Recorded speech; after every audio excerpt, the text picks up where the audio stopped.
mga hawak ko ay ang registration records ng Pharmally Pharmaceutical, isang kumpanyang nag-incorporate lang noong September 2019. Ang kapital lamang nila ay 625,000 pesos.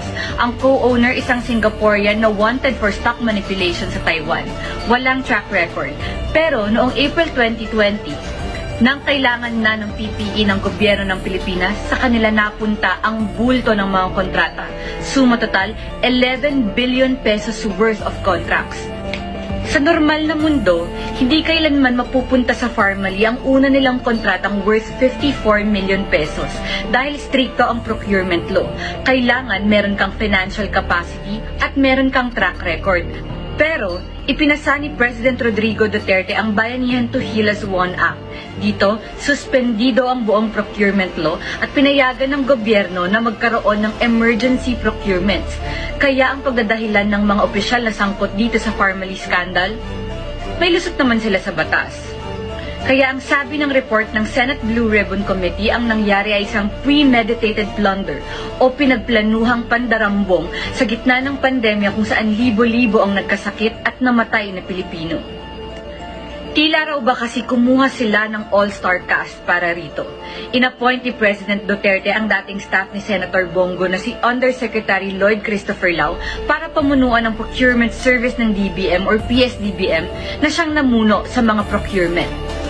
Ang kasama ni Yusek Lau sa DBM noong kasagsagan ng mga kontratang ito, si Attorney Warren Leo, ang dating legal consultant ni President Duterte na kalaunan ay inappoint ng Presidente bilang Overall Deputy Ombudsman, isang executive post sa Office of the Ombudsman na re-resolba sana sa mga kasong korupsyon gaya nito. Sino ang nagpakilala sa Pharmally kay President Duterte? Walang iba kundi ang dating Presidential Economic Advisor, ang Chinese na si Michael Yang. Umamin ng Pharmally na si Michael Yang ang kanilang financier at guarantor. At ito pa, noong June 2020, nang makakuha na ng milyon-milyong kontrata ang Pharmally, ang girlfriend ng isa sa mga executive sa Pharmally bumuo ng isang OPC o one-person corporation. Ang girlfriend ay na-lay off daw na flight attendant, pero nakagawa siya ng isang kumpanyang may puhunang 10 milyong piso at agad-agad nakakuha siya ng 37 million peso worth of contract mula sa Department of Health. Matatandaan din natin na isa sa mga pinuna ng Commission on Audit, nilipat ng Department of Health ang bilyong-bilyong COVID funds papunta sa PSDBM. Bukod sa procurement law, nariyan din naman ang anti-graft law. Bawal sa anti-graft law ang pumasok sa isang transaksyong dehado ang gobyerno o causing undue injury to the government. Kaya kinalikal din ng mga senador ang quality o kalidad ng mga deliveries ng Pharmally. Nakita nila, may mga face shield na tampered ang production date. May mga test kits na kulang, walang extraction machine. At meron ding mga test kits na malapit na ngang mag-expire, doble pa ang presyo.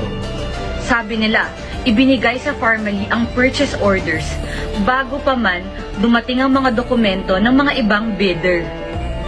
Kaya ang conclusion ng Senate Blue Ribbon Committee, premeditated plunder.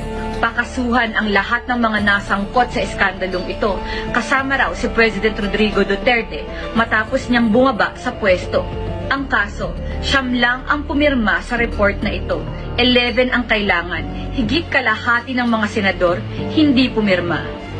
Kung tutuusin, hindi kailangang magkumahog ng Senate Blue Ribbon Committee para sa mga pirma.